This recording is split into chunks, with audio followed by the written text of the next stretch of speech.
नवीन cockroach जनता party मार्केटमध्ये आली। Cockroach जनता पार्टीचे संस्थापक अध्यक्ष अभिजीतजी डिपके जेव्हा दिल्ली एअरपोर्ट वरती आले तेव्हा त्यांनी बाबासाहेबांचा एक फोटो घेऊन आलेले, बघितलं आपण सर्वांनी। बाबासाहेब आंबेडकर माय ऑटोबायोग्राफी असं पुस्तक घेऊन आलेले, बरोबर। किती लोकांना बरं वाटलंय बघून। आता मला एक गोष्ट सांगा, बाबासाहेब आंबेडकरांनी माय ऑटोबायोग्राफी ही लिहिली होती का?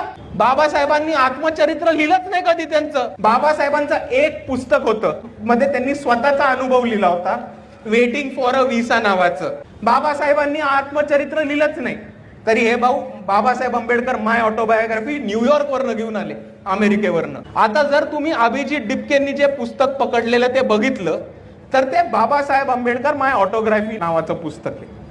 आता हे पुस्तक आहे कोणाचं? तर डायमंड पब्लिकेशनचं। घरी गेल्यानंतर गुगल वरती डायमंड पब्लिकेशन टाकून बघा आणि तुम्हाला हे दिसेल की डायमंड पब्लिकेशन हे RSS चालवतं आणि RSS चं पुस्तक आहे।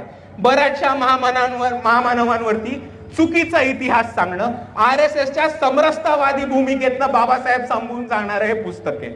आणि म्हणून अभिजीत डिपके जेव्हा RSSचं बाबासाहेबांचं पुस्तक घेऊन येतात, ह्या धोक्याच्या घंटा आत्ताच आपल्याला वाजताना दिसतात। आणि इकडच्या जेनझींना त्यांच्या भाषेत सांगायचं तर एवढंच सांगेल कि वो पकड़ा है ब्लू फ्लैग लेकिन हमको दिख रहा है रेड फ्लैग, करने का क्या? आणि जर इकडचा तरुण त्या व्यवस्थेला चॅलेंज करत असेल आणि त्या व्यवस्थेला एक पर्याय उभा करत असेल तर कॉक्रोच जनता पार्टीला वंचित बहुजन आघाडीने पाठिंबा देण्यास काहीही हरकत नाही।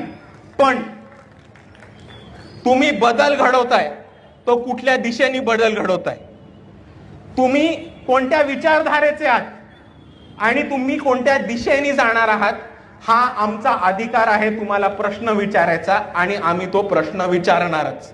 आणि आपल्याच आंबेडकरवादी समाजाने माजी सरन्यायाधीश भूषण गवईंबद्दल एक महत्वाची भूमिका घेतलेली आणि तीच आपल्याला सुद्धा अभिजीत डिपकेंबद्दल घ्यायला लागणार आहे।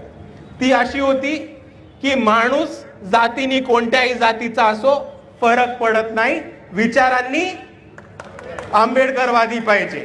आणि हीच भूमिका आता आपल्याला ह्या परिस्थितीत घ्यायला लागणार आहे।